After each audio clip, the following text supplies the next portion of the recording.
বিশ্ব ক্রিকেটের সব রকম আপডেট পাওয়ার জন্য আমাদের চ্যানেলটিকে আজই সাবস্ক্রাইব করে রাখুন। বিরাট কোহলি বিশ্বকাপের আগে বাংলাদেশের বিরুদ্ধে যে ওয়ার্ম আপ ম্যাচ হবে তাতে তিনি খেলবেন না।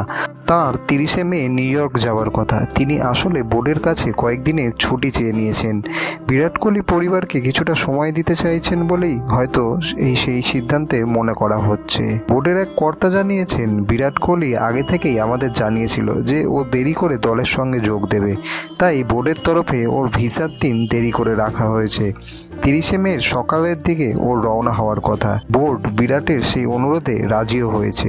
এবারের আইপিএলে দারুণ ছন্দে ছিলেন কিং কোহলি। সবচেয়ে বেশি রান করায় তিনি জিতে নিয়েছেন অরেঞ্জ ক্যাপও। ভারতীয় ক্রিকেট ফ্যানরা আশা করবেন টি-20 বিশ্বকাপেও যেন একই ছন্দে দেখা যায় বিরাটকে। ভিডিওটি ভালো লেগে থাকলে বাংলার ক্রিকেট চ্যানেলটিকে অবশ্যই সাবস্ক্রাইব করে দিন।